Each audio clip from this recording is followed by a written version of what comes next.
Okay, we are now live. All right. I declare the meeting open as of, by my watch, 3:35.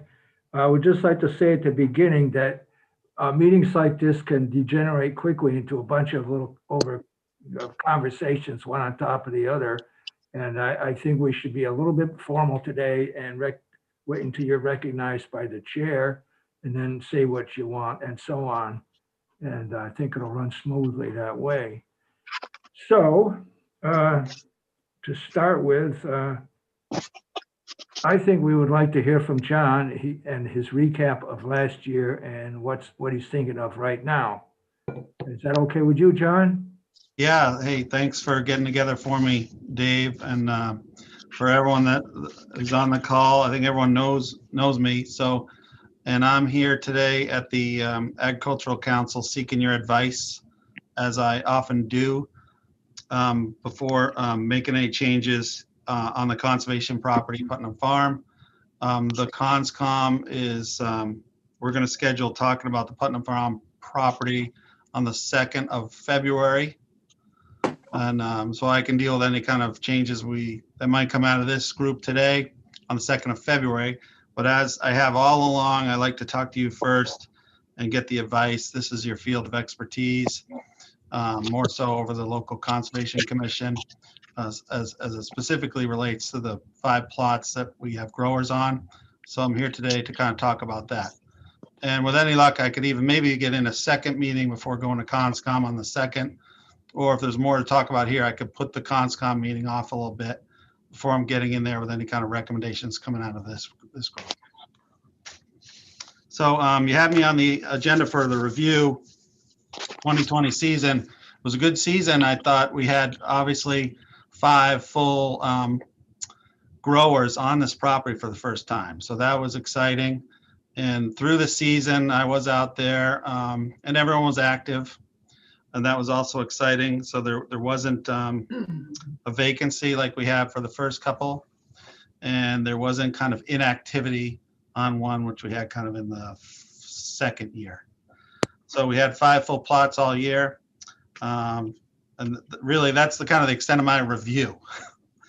So, and then the bigger items, your next thing on the agenda was review the water bills and water usage. So, given the first full year that we have 5 plots, the water bills and the water use did become a big thing for my office. So we had in the past been close with water rates and the bills, specifically last year, 2019, where we were close on being able to cover the bills for the water for all 5 plots, but we had that vacancy on plot 5. And so last year we were okay. We were able to pay our bills. And I did send out a reminder in 2019 with some of the water use data.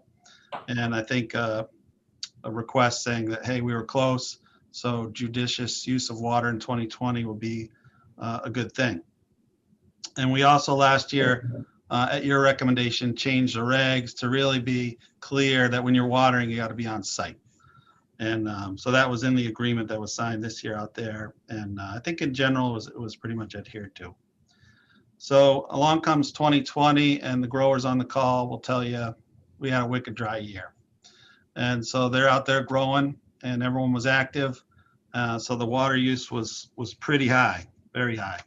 So I gave you a letter. I got one error in the letter that kind of compounds. So I'm going to go over that in a second. But the total water use was the 254,000 gallons, 254,608 in the letter that I think everyone got copied on. And I think all the growers got this letter as well.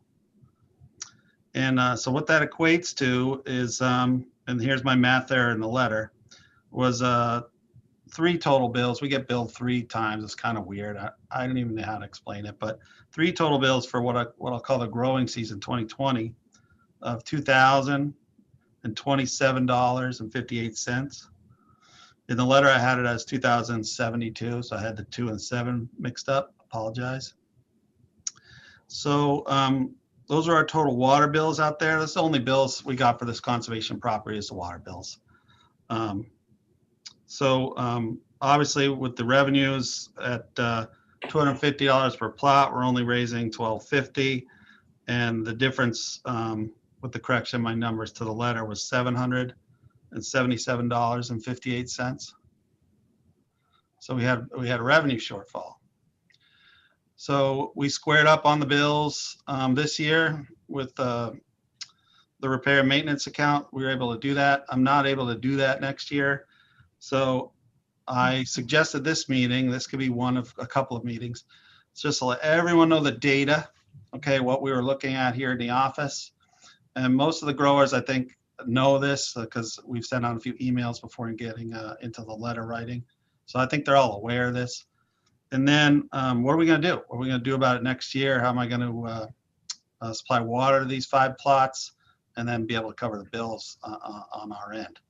So, and that's where I think later on the agenda, really you're forced to talk about water rate increases or plot rate increases. So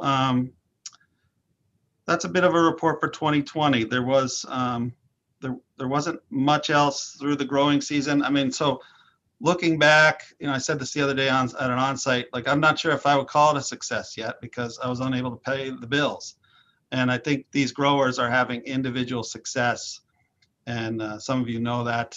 So there's success on the property, but I'm still not able to run a successful operation from an administrator standpoint.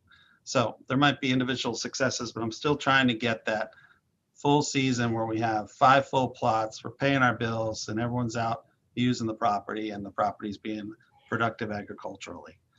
So I still think, as a general comment, I still think we got a little work to do. That's kind of a wrap up, Dave. I don't know if you want to have any conversation on any of those issues. You're looking for comments and recommendations, perhaps, on what to do about the water problem or the water usage. Well, you have later on your agenda discussing rates for 2021, and I guess I got to tell you, we got to raise the rates. Okay. So right now the water's off.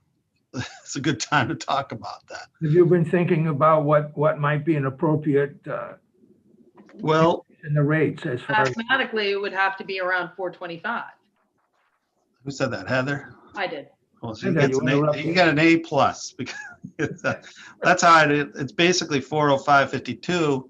But hey, that's provided that we have a similar environmental situation in terms of the dryness, and you know the growers are in a similar kind of productive capacity. So there's variables here.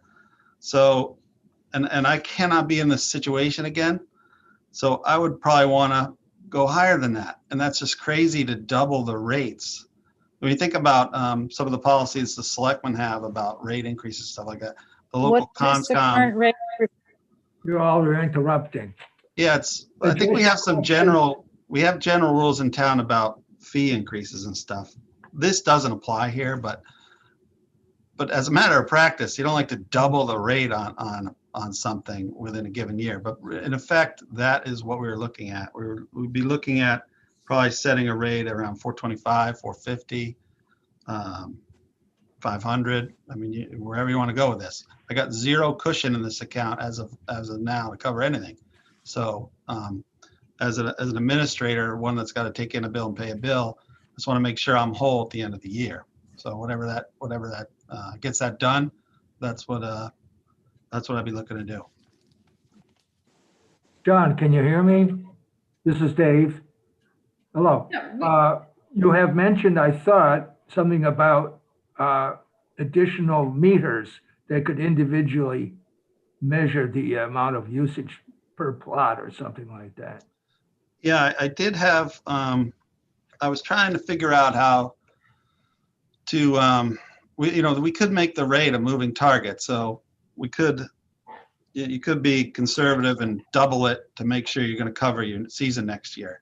But then we could somehow incentivize water use where we're able to, if the guys are, the guys and girls, excuse me, are using water judiciously, we could come back again next year and lower these rates. I mean, it's not, they don't have to stay at whatever, they don't have to stay static over the years. So I thought about how to incentivize being a judicious water user, I talked to the water superintendent a little bit, and the concept we're kicking around would be to utilize some older meters that they have in the shop and install them above ground on the 4x4 uprights. And they'd be in effect kind of a counter.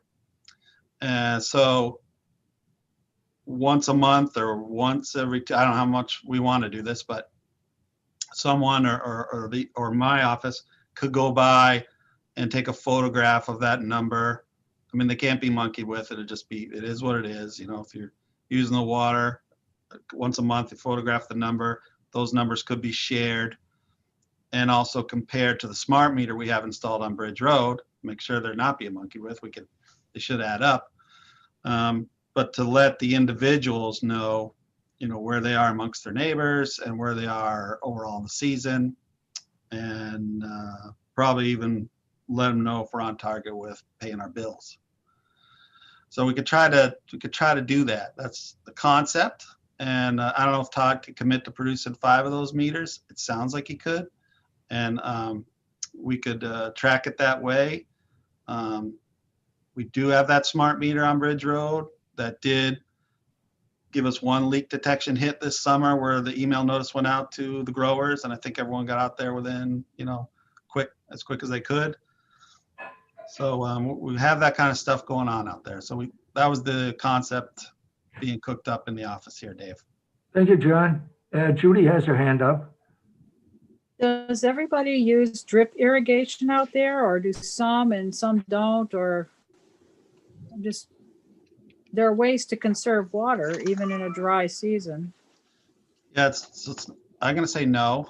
If I'm wrong, someone will correct me, but I think that a lot of them are utilizing it, but it's not mandatory. And I think some people wand on site, some people use drip. So I think I got a whole host of things. David, James Rosato had his hand up.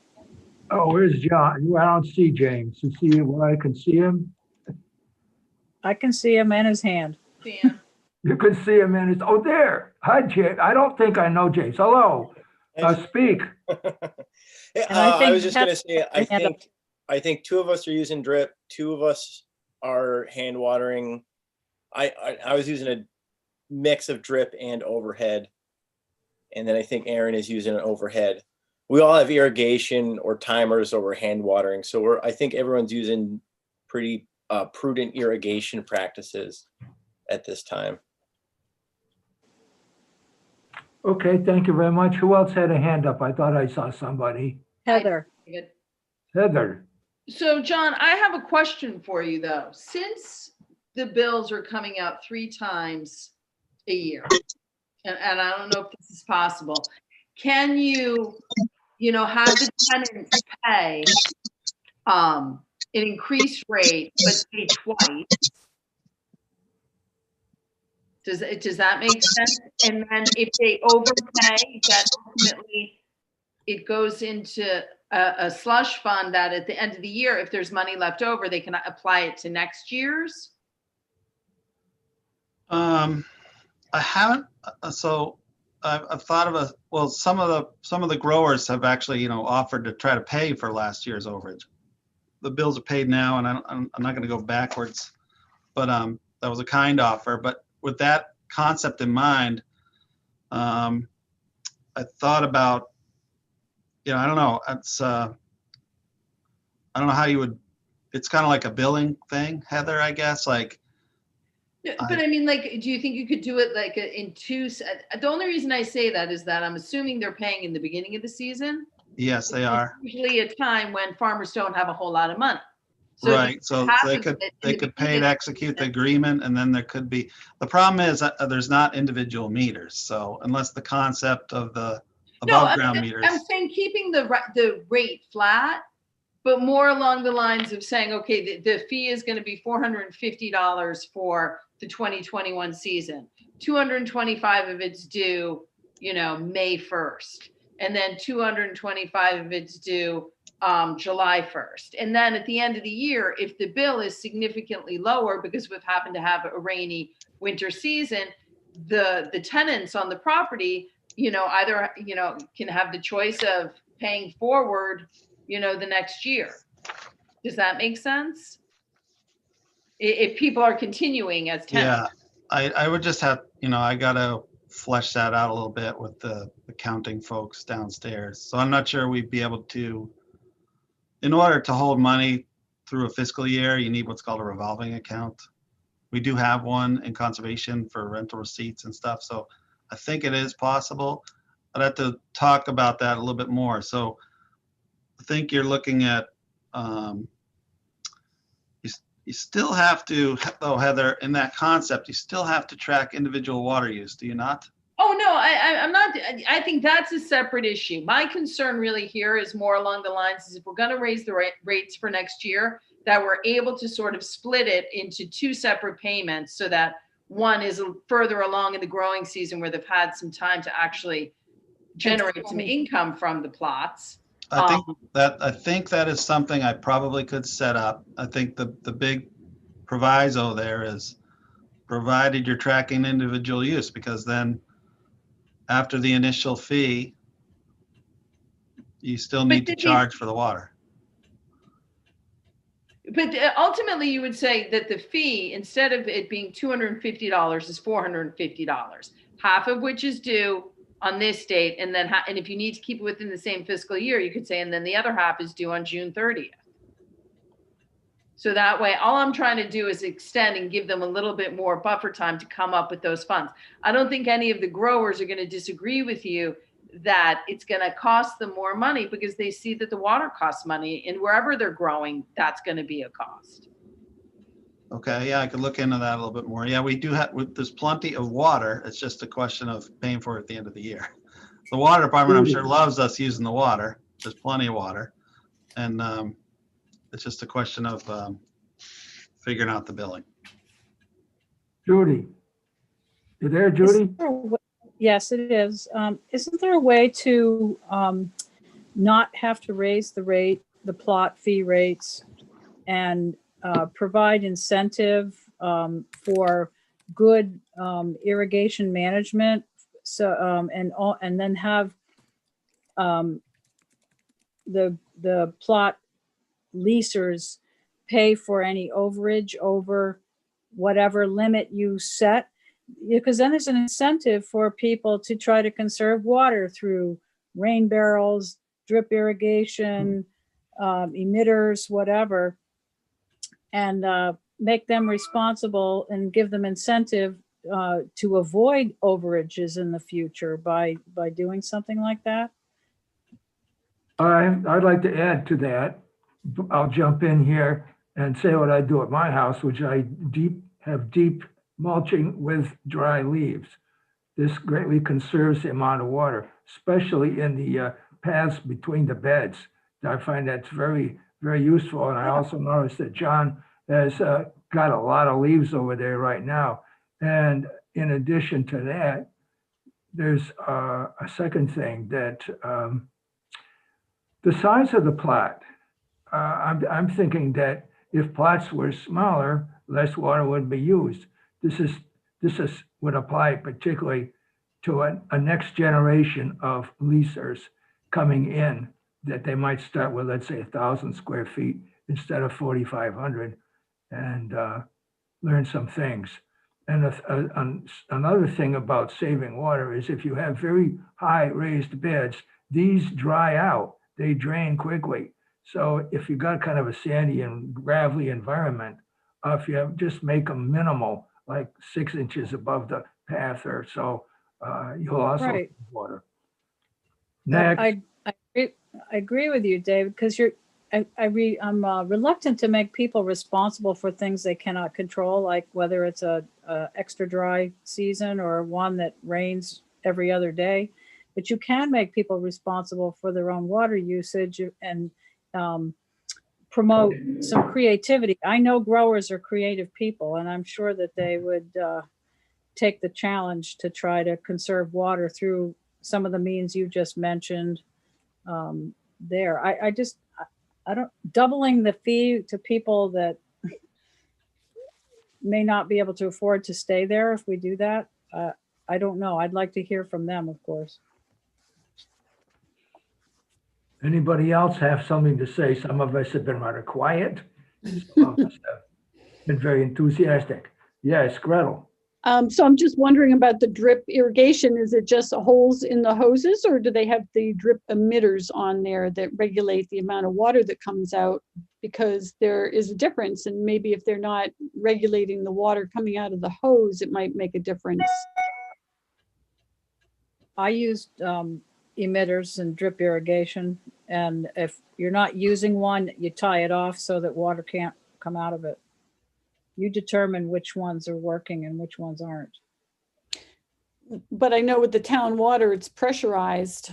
So if you don't have the separate little emitter that only allows a half a gallon an hour or whatever, you know, you might be getting. Like I more said, than you tie that. the tubing. James. I have it connected to my town water. James. James. Yeah, I think that the two of us that use drip have the, we have the full system. We have the, backflow preventer, the restrict, it's whatever it is, however many gallons per hour the restrictor is, and all that stuff. I think we're all kind of on the track. All the four of us that are coming back are on track towards conservation. I think one of the big things is organic matter in the soil. I know my plot is up to 10% in most of the plot, which is about maxed out. So I think we'll start seeing some benefits there. And so hopefully, as the soil improves, we'll see some benefits, and kind of dialing in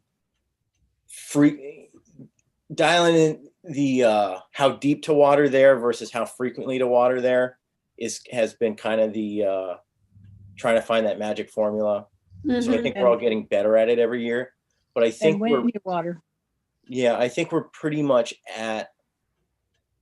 we'll definitely get better at it, but I think we're already pretty well on track to water conservation based on how intensively we're all growing.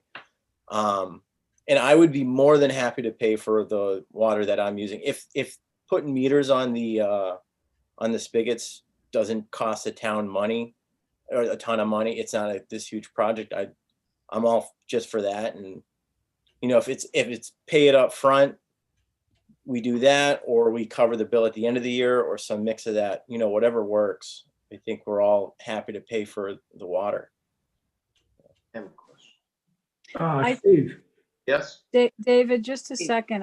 I've seen a hand up next to Aaron's picture. Now, I don't know if he has a question Oh, is that or a Aaron? comment, but it's been there a while. Oh, okay. Is that true, Aaron? I'm sorry, Steve.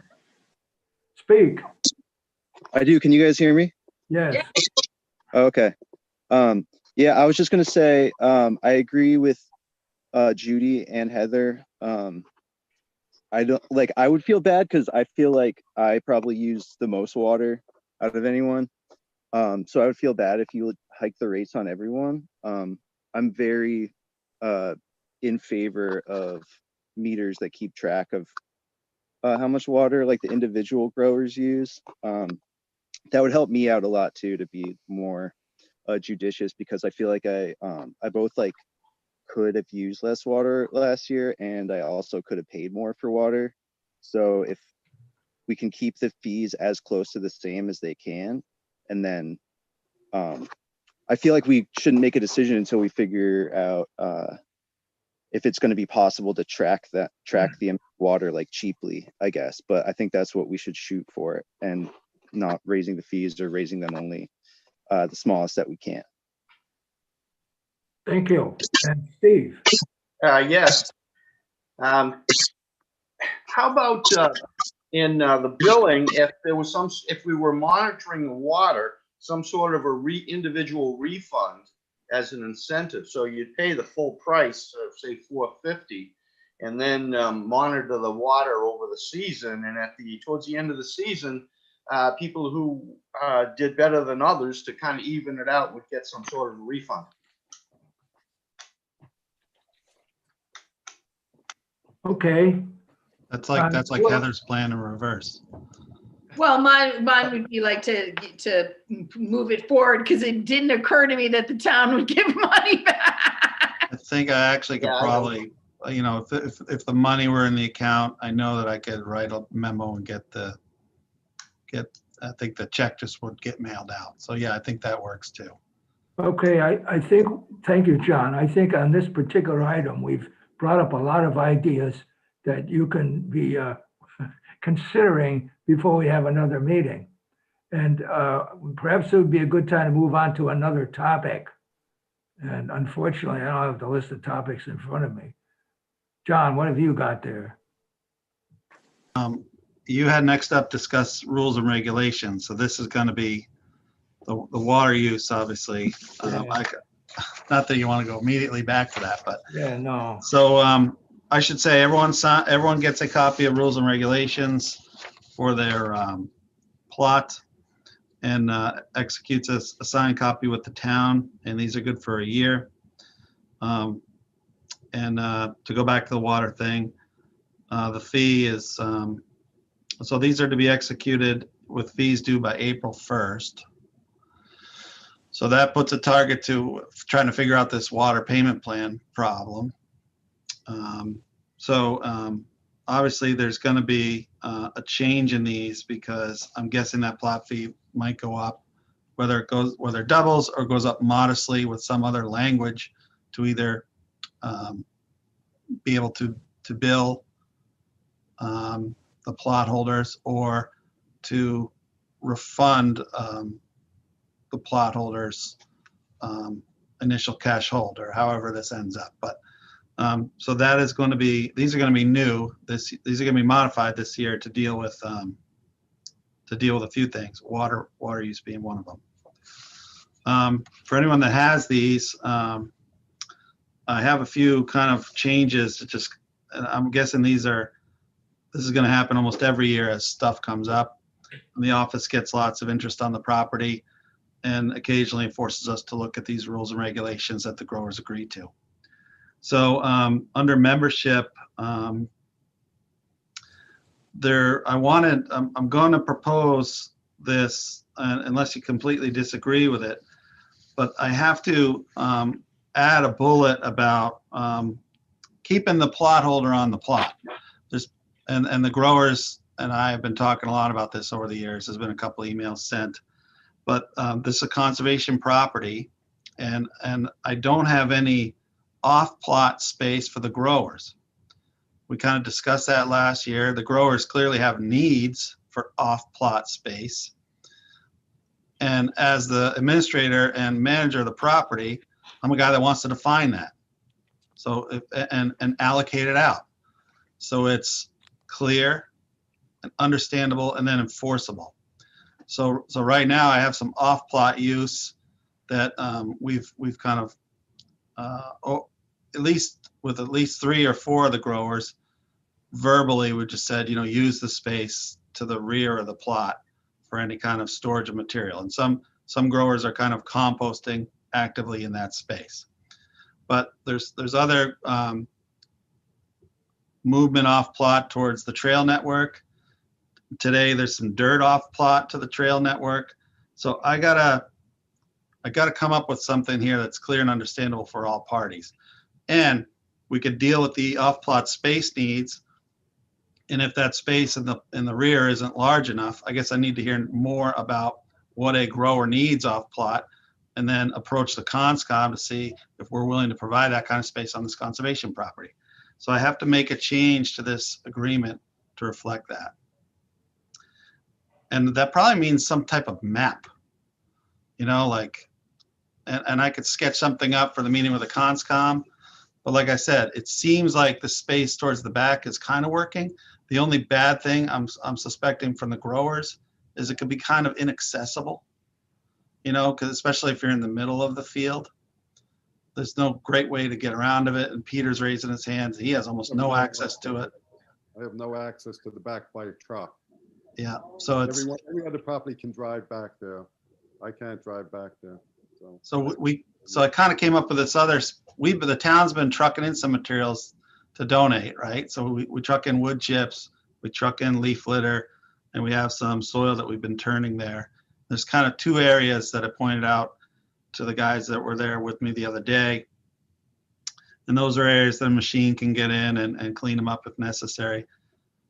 But they're clearly not desirable to the growers because they're like across the trail, the farm track. So they're not adjacent to. I have to figure out a solution to this. So this is a problem for me when I see people spreading out on the public property. The office gets calls. I haven't done a whole lot of letter writing on this to the growers. It's more been try to keep your stuff on your plot. The growers only really sign up for the plot every year. They're only paying for that space. And I think to complicate stuff this year in a good way, the property has been discovered by other user groups. So now we're having user groups and sometimes user group conflicts. So this is something I would like to discuss, and seeing how we got some of the growers on the call. How much space do you need? And Peter just commented on the stuff in the back isn't working for his plot, but he's close to that other material storage I have across the farm track. But I don't want stuff in the farm tracks. I want to be able to mow in July. We do it twice. And I want to try to define these spaces for both growers and then the rest of the public, because this is public property and it's being discovered and it's being enjoyed. So I'm just trying to figure out the limits. This is like the color in the lines example, I guess. I could use some help. And that's something for us to think about. Absolutely. I don't know if you've been there, if you have comments, or if any of the growers want to talk on this too, because I think I do need to kind of put together some type of map. Right now, they really only get the plot. Now they're using more of the plot, and I've been fine with that, but I think I need to put some limits on it and make sure everybody knows where it is. I have a question. David, do you see Steve? The town's dumping across the pathway there, the leaves and the dirt and the debris.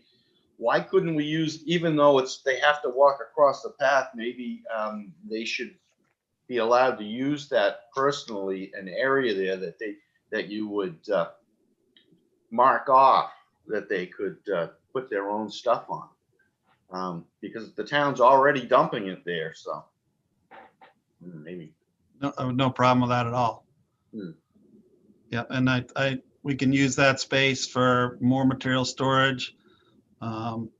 It's just that if we're gonna do something, and I don't know if it needs to be, if the 5 plot holders need to be separate, or it could be just one area. Some of them are doing different things with off-plot space, especially with the composting. Some people are bringing in different stuff, and I don't know if commingling that stuff is what you want. So I could get that space next to the one beehive out there. Yeah, I mean, I could absolutely make that space available, or we can use more space offside, the other side of the farm track, where the wood chips are and the leaf. There's another pile of leaf litter there. So if you've been out there recently, Steve, we had the loader out there just to kind of clean up my piles because we're bringing in leaves, through the fall. So the loader just piled those up. They're all free to the growers, but they're in 2 different piles.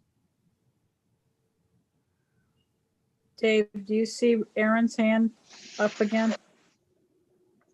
I keep flipping back and forth. Oh, I see a Oh, hand. you need to be Yellow. on a different view so you can see everybody all at once. Oh, yeah? Well, okay, because I keep going left to There's- right. Yeah, no, There's- there's a mute button, David. Well, I'm doing a fine job here. Okay. Well, I can see everybody Okay, on Eric, one screen. speak. I just can now. I just did that on the view. Gallery view, top right-hand corner. Yeah. On Well, some Oh, devices. Oh, view. Gallery view. Who knew? Yeah. We got Welcome- brought in an outside Welcome to actor here. Zoom. I had to learn it too, David. You so had don't to feel learn bad. also. That's good news. Aaron, did you really want to say something? I Aaron, can't you're see- muted. Yeah, I did. Okay. I have no idea how to use this. We're all learning. So yeah, if we can like keep kind of using the back area in the way that we are more or less, I think that would be the best, especially if we're trying to keep the garden like looking good from the others, from the, you know, the dog area.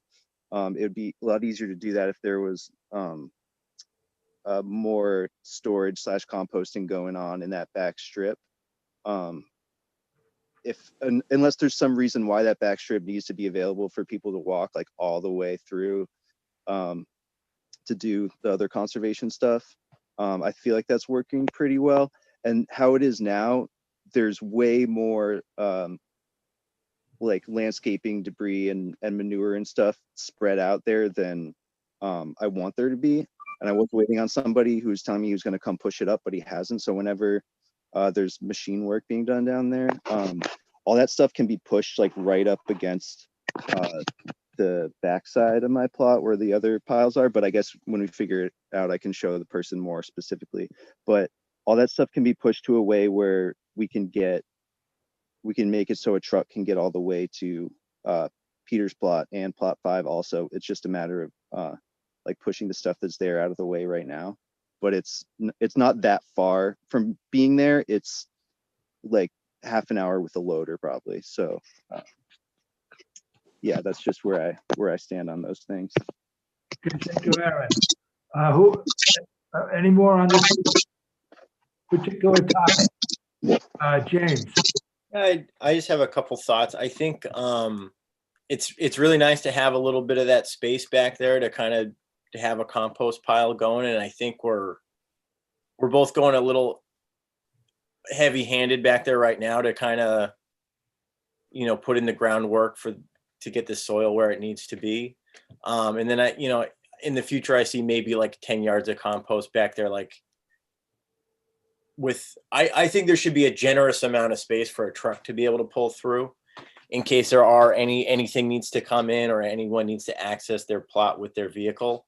I think maybe that should be either an unwritten agreement or a written agreement, just that we can, in the future, when we take care of what's back there now, we can pull through. I think that's a great idea. And then my only request for off-plot space would be, I think it would be great to have a little tool shed there if that was something people were amenable to. Last year. A lockable tool shed, and then everything at like irrigation materials, stuff that's actively used can stay on that sort of the buffer on the back of the plot. And then where the wood chips are now, I think that's a great place for the town to dump stuff and any sort of, you know, any other composting, maybe a future composting, you know, small windrows and whatnot. But I think that's all I can really would have to request on that end. Okay, thank you, James. Shall we move on to the next topic? Well, on that, before I leave that topic, I guess I'm really gonna have to take a hard look at plot 4 to be equitable. I think there's a rock, a pretty big rock in the way, but I might be able to provide access from the other side of the field to plots 4 and 5 if I brush it out a bit. I'm not totally sure about that. But in general, and we can hear from Peter. In general, I think that space, well, we know it's 50 feet because it's consistent with the garden line, but that's basically a 50 by 20. But if I'm going 20 feet back, which most of you guys are not more than 20 feet back with stuff.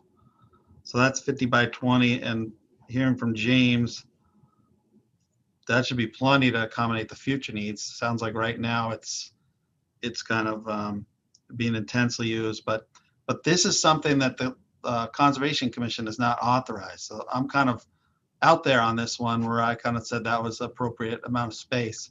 So this is something that I'll be going to the Conscom in February to see if they'd be amenable to this offsite space needs. So this is something that's not really approved. So we're winging it now, and it's something that I was okay with, and I do like that back space for the reasons Aaron brought up, is it's kind of away from the other user groups of the property. But I probably have to make sure it's equitable to plot number 4 and 5.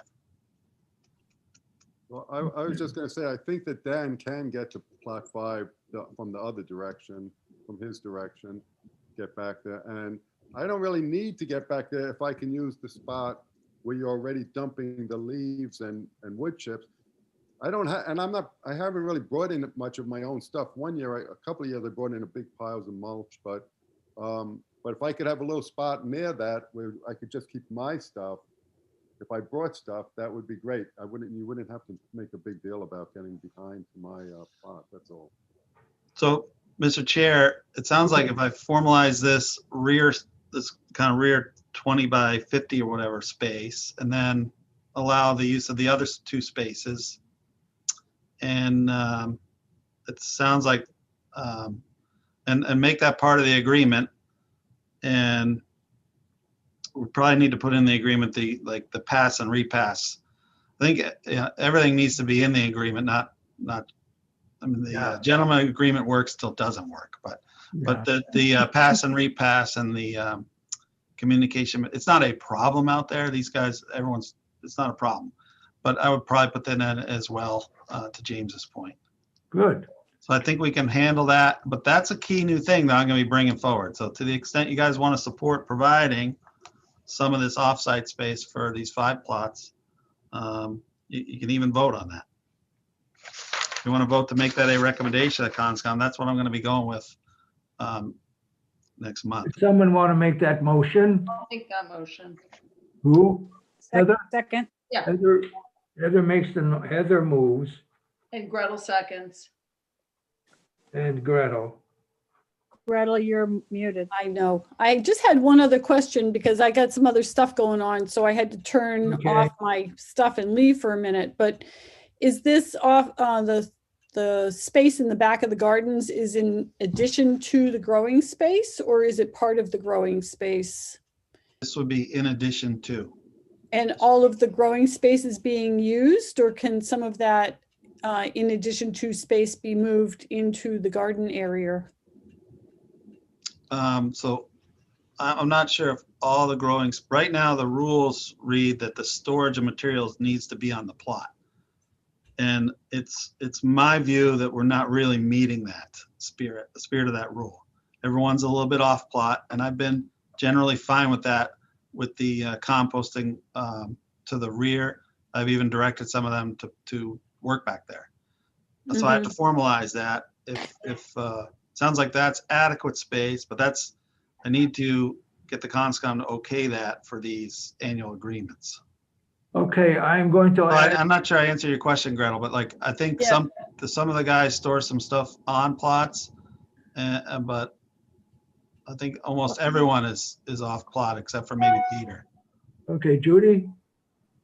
I think for the future though, originally that building that was over there was being discussed as far as, having that available for storage and things like that. So in the future, we need to consider whether a storage area is needed, a more formal one, something that's protected. And I don't know what is being stored over there right now. When you talk about in the back, is this like shovels and stakes and things like that? Or, I guess that's too long a discussion for right now, but it sounds like spillover is an interim solution and not really the best solution, maybe.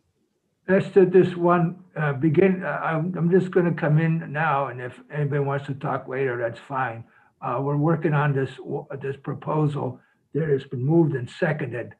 And I would like to, we haven't worded it, but I would like to word it like this, if it's okay with the people who moved and seconded, that we favor the use of space in back of the growing area in accordance with the judgment of John Janelle, and request that he bring this to the Conscom. Is that what we're thinking of? Yes.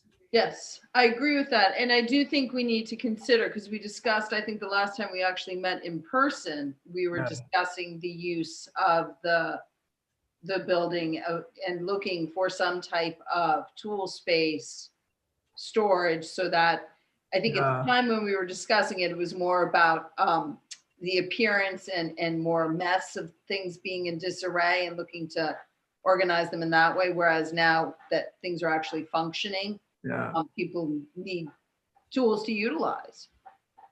Okay, we'll go to James Risalto and then we'll ask our resources person about storage.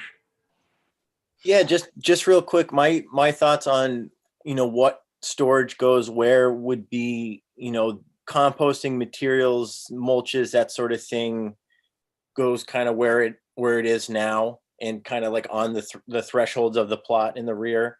And then maybe like a tool, like an everyday tool rack kind of also right behind the plot, not really extending past that, 8 feet, 10 feet behind the plot, things like shovels, hose, all that stuff.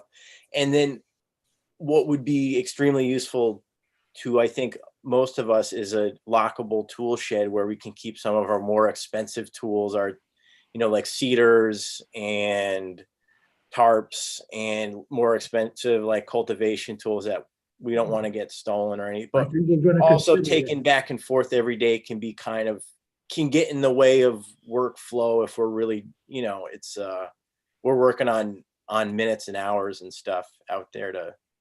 Okay. Before we quite continue in this direction, I'd like to have a vote on the topic of the use of space behind the growing area in accordance with the what we have stated and what was moved by our Gretel and Heather. Can we have a vote now? All in favor, say aye. Aye. You Anybody- have to vote by name, David, so Oh, I have to I, vote Judy by name. Scanlon. Okay. Steve, do you vote yes or no? Yes. Okay. Gretel? Yes. Judy? Judy? I already did. I, Judy Oh. Scanlon. You need to say your name. Oh.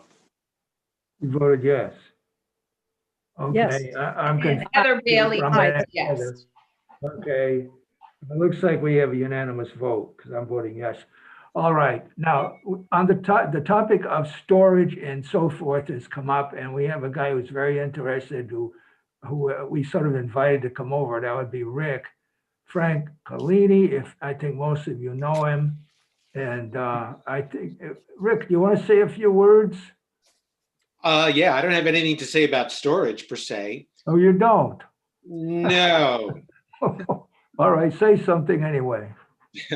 Well, I don't want to chatter idly, but the main reason I'm here is because I would like to do what I can to help the current growers at Putnam be successful, and to also think more in terms of short and long-term initiatives that we can make at Putnam so that its potential can be realized in a nutshell. And with that in mind, I've been speaking with some of the growers there. As some of you know, we've had visits from the USDA, most recently the Natural Resource Conservation Service. There are funds that we can potentially go after for the farmers themselves. What I would like to do is I would like to spend the next few weeks working with some folks in the community who have a real interest in thinking creatively about where we could potentially take Putnam if we were putting some energy into that, and to have it as an agenda item for a future Ag Council meeting where those ideas can be discussed and brainstormed and, just take it to the next level, quite simply. And I'm willing to put some energy into that. I've been in touch with a lot of other agricultural leaders in town. You know many of them, the Peter Jensens, the Rand Burkerts, just numerous folks who have a passion. There's also more demand than there is supply. I know it's sea call for the next year. potentially at Hopkins as well. I haven't checked with them recently. And, to the degree that we can match individuals who want to work the land responsibly with the conservation land that is available to us and currently not being fully optimized, I think there's a chance to focus on that and move us forward. Okay, thank you very much. We'll consider what you have said. And we'll move on to, is there anybody else? Is there another thing on your list there, John? Well, we're still on rules and regulations, and Yeah. but at the end of the list, you had on-site storage. Sorry. And I do have some, I Okay. would like to talk about storage. Okay, good. Because we are storing all sorts of stuff out there. And on the annual agreement, you have, I think, 4 official inspections by me to make sure everyone's consistent with the agreement. And I do those. I do way more than those. And I usually see folks out there, and they know I'm out there. And we got a lot of storage of stuff. So there's everything from totes and bins and cardboard to equipment and fuel and pots. And I'm all ears to know what is required. And I think, and I've sent a couple letters about the annual agreement uses the word unkept, which is super subjective. And I don't really know. That could mean a lot of different things to different folks. But I do want to get a handle on the storage of this. We did receive a few calls this summer about some of the growing storage of these materials on the plots. So, and I don't know how to attack this, but I thought, I think Steve is my liaison on this group. And I think I might seek a liaison from the CONSCOM. And that way you have 3 sets of eyes. So it's not just my opinion of, hey, there's an empty pot over here, and I might look at that one way, someone might look at it another. And in order to be fair to the New England farmers, like, I don't know what they need out there. So I'm thinking I do have to deal with the storage issue. Like I said, we did get a few calls on the appearance. But these are active plots, and the appearance, it's all through whomever set of eyes is looking at it. So we fielded the calls. It wasn't any big deal, but I want to try to continue to work this agreement so it's crystal clear to both parties. So that's our office and the CONSCOM and the growers. So we had a barn out there. It was conceived for storage. It was isolated the center of the property. It was heavily vandalized. It's gone. I think the CONSCOM also wants to try to provide some storage out here, lockable. But that's a zero budget. We have a zero budget for that. So there's going to be like a ramp up to that. And this is where some of the advocates might help us out, where if we're seeking funds to construct something. And then we could talk about more about how big that needs to be. But at the foundation of it all is, how much stuff do you need to keep out there? It's more than just shovels and hose that I'm looking at. So, and I don't know what's appropriate or not. And I'm sure the CONSCOM is going to have a different opinion of what's more appropriate. So I wanted to talk here first. Growers have needs. I understand that. And what are the levels here where we're exceeding too much on-site storage for some of this stuff? If you've all been out there, you probably can judge it yourselves. Thank you, John. Who's John, next? Well, Riddle. I just need to interrupt. Yeah, I need to quit the meeting. I'm sorry, everybody. I have to go.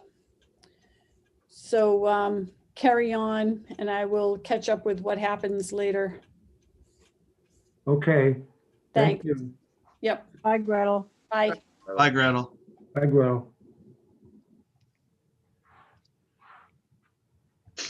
Okay, now today David? we're basically just introducing areas of problem or in areas of interest. We're not really making big decisions. And that's why John said at the beginning, we probably need to have 2 or 3 meetings. So what's the next item of interest, John? All right, well, I want some guidance from you on that at some point. Otherwise, Yeah, I think. I don't really have a basis. I think John is trying to ask. Aaron's got his Jamie, hand up. I mean, Peter, he's a grower. We what can their hear from needs Aaron. are. Yeah, what are the needs? How much stuff is acceptable? Yeah. Okay, Aaron, you have your hand up? Yeah, I was just gonna say real quick that I know I'm probably the biggest culprit when it comes to extra junk and whatnot. It's for me, it's kind of like a perfect storm of I'm just really bad at maintaining like my areas, and I don't really have a place to put stuff. Like I live in somebody's backyard in Eastham. Hold on one second, sorry. I'm also technologically challenged, apparently.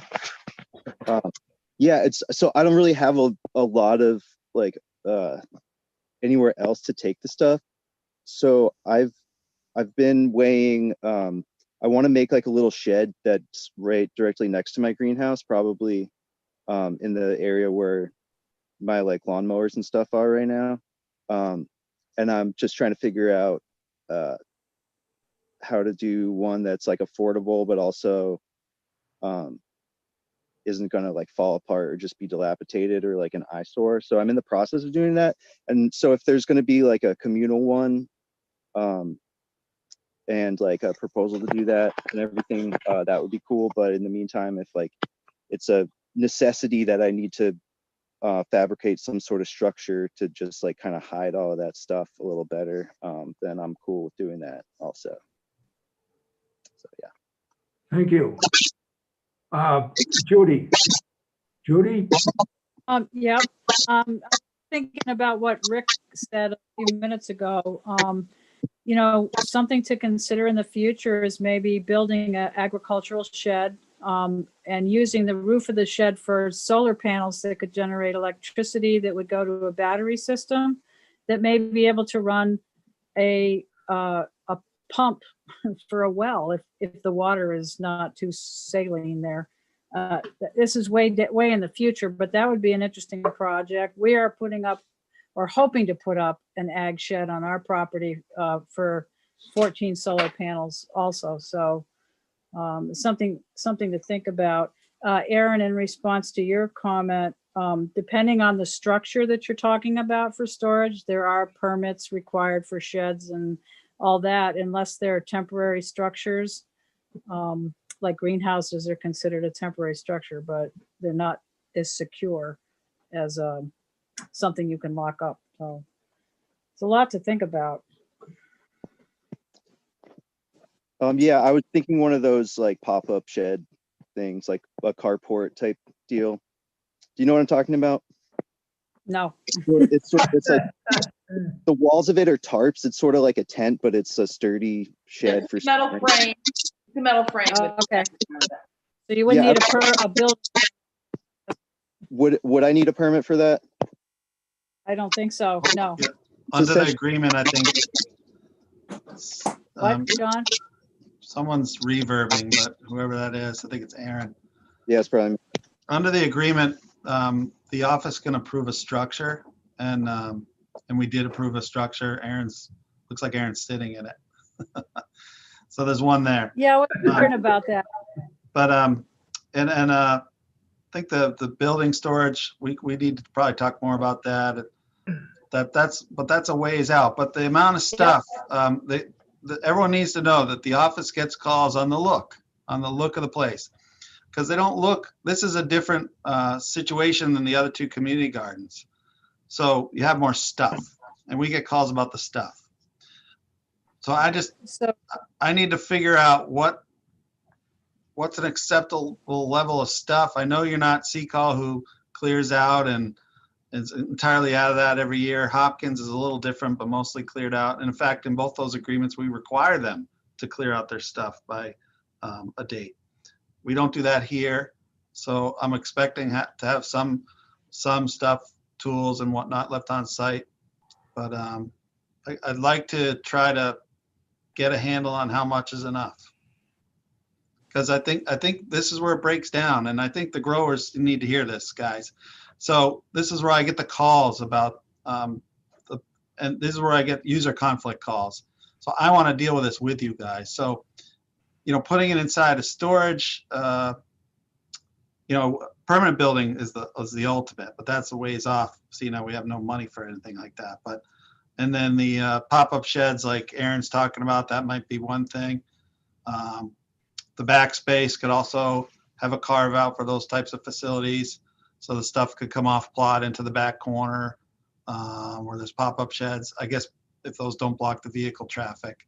So these are kind of ideas I would like for you guys to talk about.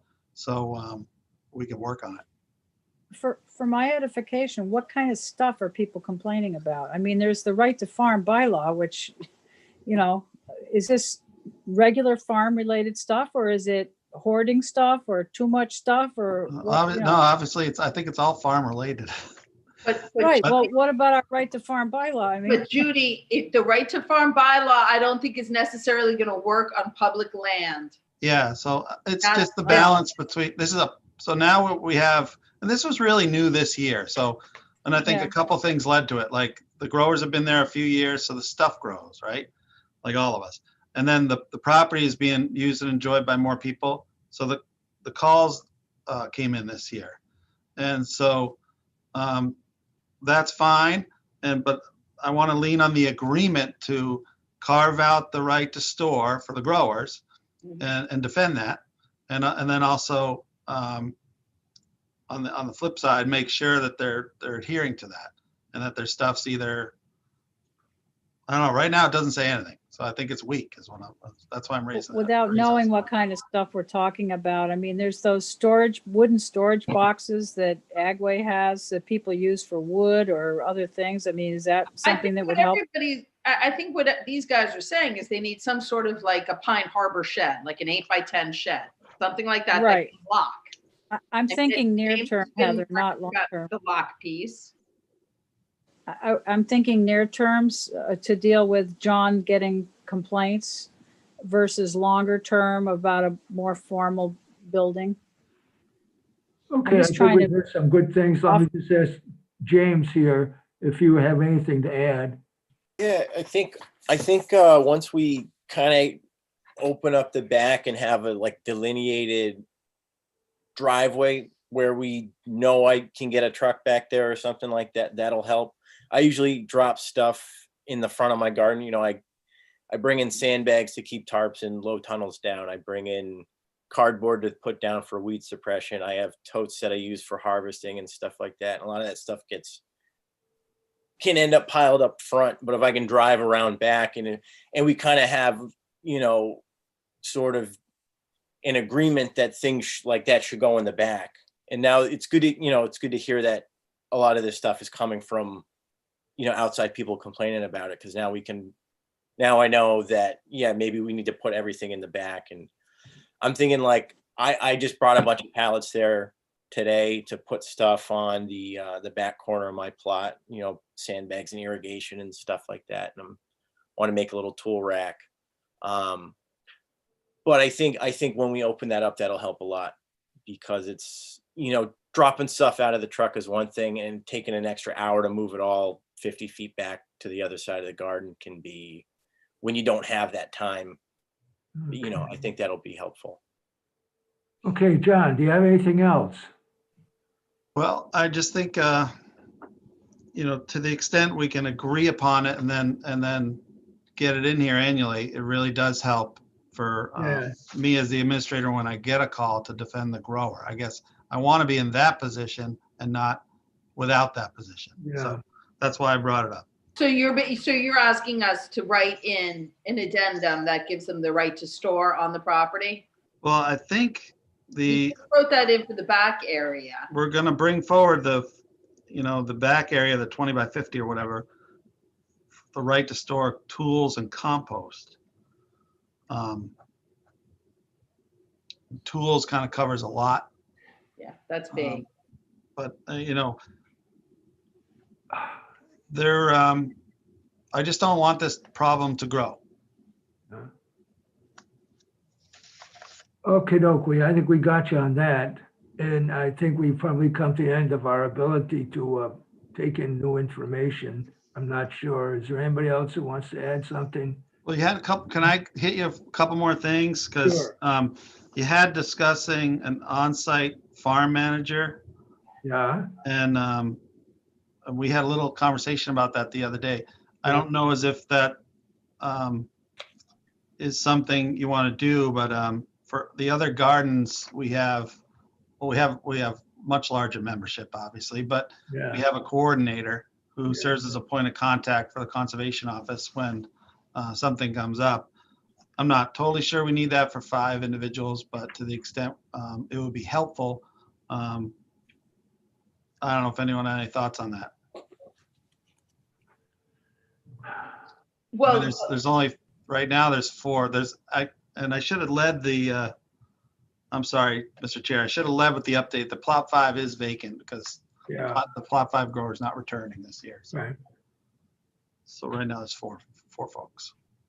so can we write something in that amongst the growers at Putnam Farm, they have to decide amongst themselves every year that there's one person that they utilize to represent them for Conscom? You know, it's something that one of the growers and me were talking about. If it's helpful, we could do it. If it's unnecessary, because there's really, right now, just 5 plots, we don't have to, but. No, but I think for your sake, if there's somebody who is a coordinator, if you've gotten complaints, John, about things being unsightly or this and that, then all you have to do is contact that one person, and that one person can then share the information with the rest of the growers. Yeah, but that puts the awkward, that So- puts that person in the awkward position of enforcing the agreement that's probably better enforced by the office, but that's fine. We can, it could be like a dual role, Heather, where they're noticed that, hey, I'm going to send a letter or an email to this plot holder about this issue, and I can loop them in on everything that I'm doing. But like I said, because there's only 5, I don't know how much benefit it has, but if it has any benefit, I'm all for it because I do it on the other 2 properties. But that's more of a, if the growers want to organize and have a one voice, let me know. We could do that. We could do that. Or if the growers think that's helpful. Somebody else have, Judy, you have your hand up. Would it be appropriate if it was someone from our committee? We got Steve over there. Steve is Well, my that's what I'm liaison. thinking. Well, That's what I'm thinking. from experience on that, I don't think I ever really got a job description for what I was supposed to be doing there. I mean, I enjoy walking over and looking at the property. If there was something really flagrant, I might bring it up, but I didn't want to be someone a snitch, you know what I mean, on that whole thing either. It'd be better if it was somebody that was a farmer there that coordinated with the other farmers to try to keep things in line. Uh-huh. I don't want to be an enforcer. Self-policing? Policing, yeah, farm policing. Anyways, was my take on being that liaison. Okay.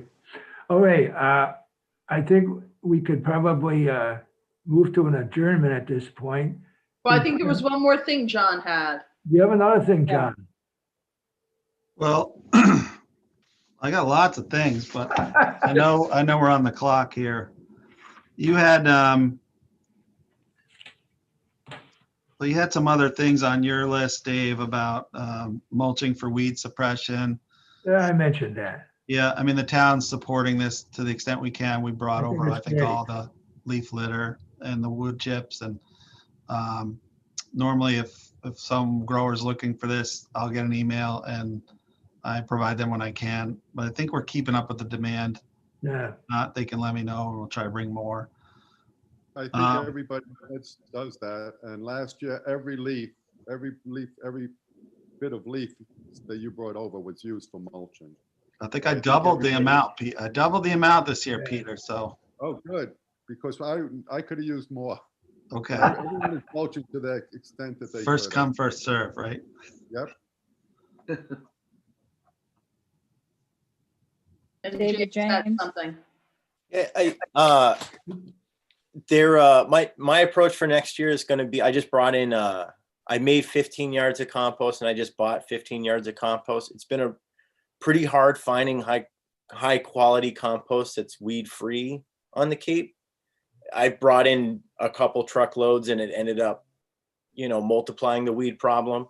But I think I found some. It's like a nightmare. It's like a flat of microgreens in the beds.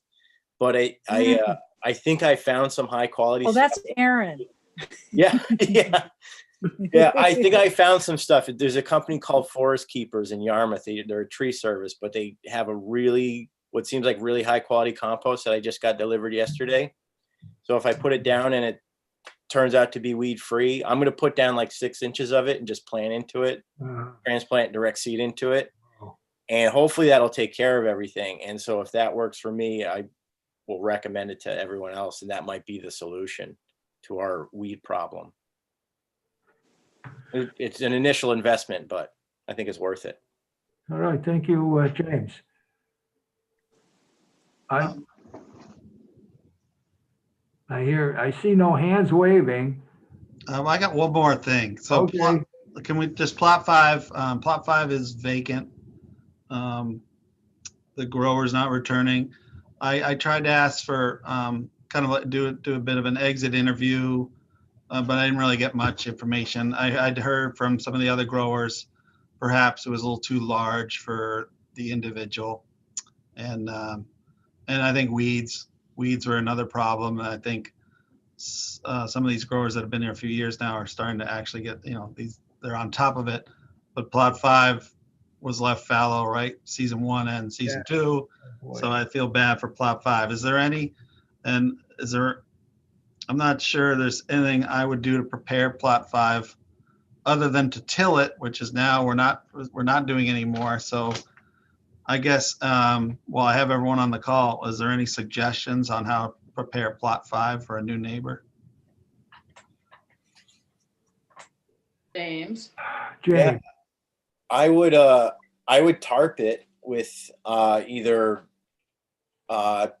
clear, translucent greenhouse plastic, builder's plastic to get everything to germinate, or tarp it with some silage tarps to get everything to germinate and kill the weed seeds that are on the top layer.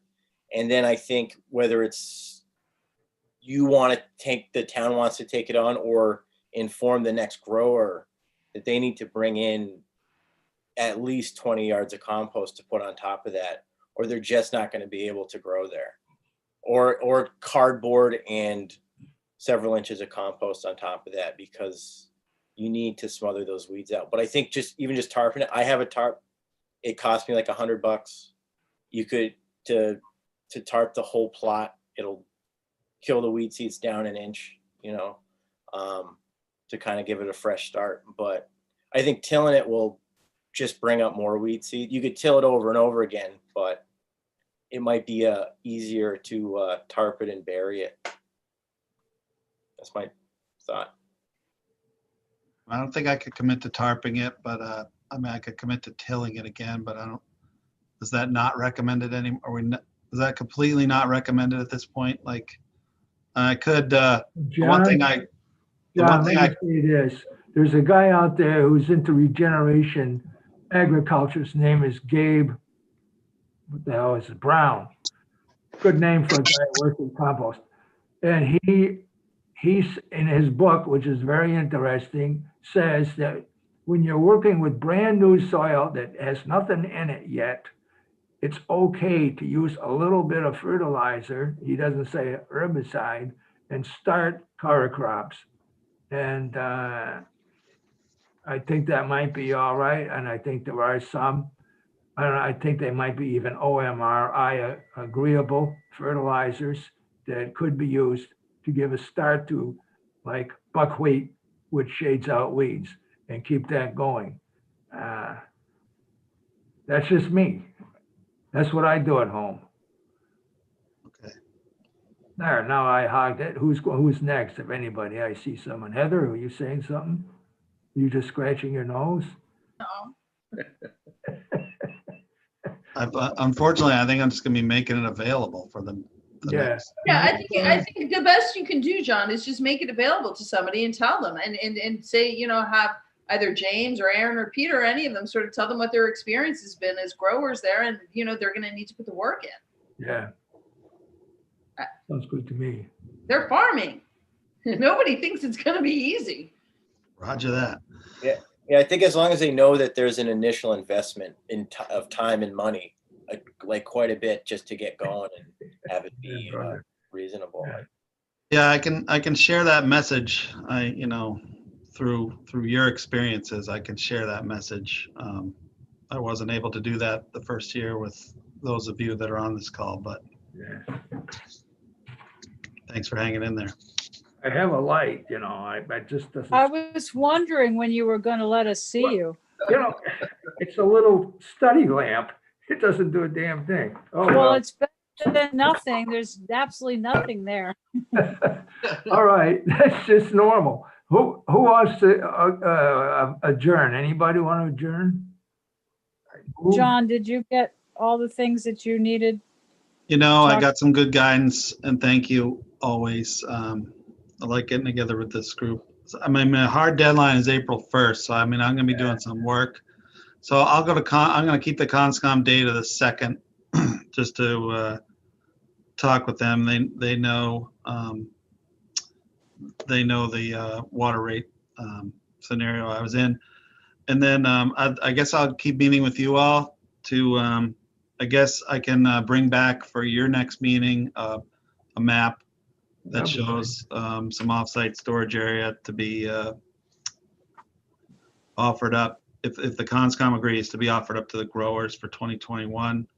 And then I guess I'm going to go downstairs and talk to the finance folks a little bit about the billing options, whether to take full payment and then to distribute reimbursements, or to our ability to bill during a year, and what are our liabilities for unpaid bills and stuff like that. Like an overage bill.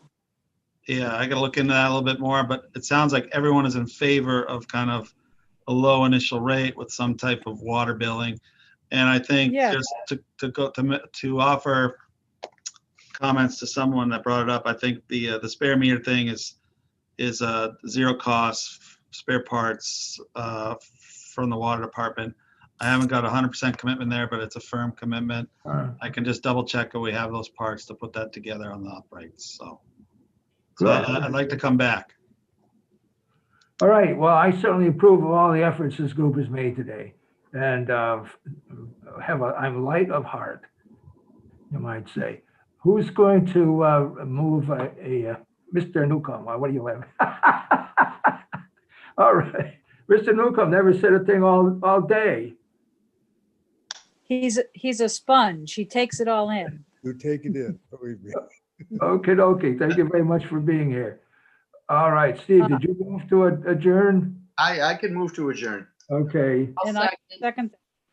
second. Second by Pat, by Judy, by Heather.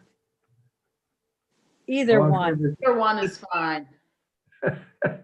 We have to do roll call again when we vote. Oh, roll call. Thank you, Judy. So Steve- I, Judy Scanlon, vote aye to adjourn. Okay, Judy Scanlon says she votes aye. Heather Okay, Bailey votes aye to adjourn. Heather Bailey votes aye to adjourn. Okay, Steve Ellis votes aye to adjourn. aye, Steve, okay. Is anybody else around? No. Nope, Greta left. Greta left and I say aye. Have We a are nice here evening, with adjourned everyone. and the time is Thank you, Sarah. Sarah around? She Sarah's disappeared. always around when you're on Zoom. What was that? Just hiding. Have a nice evening. Hi,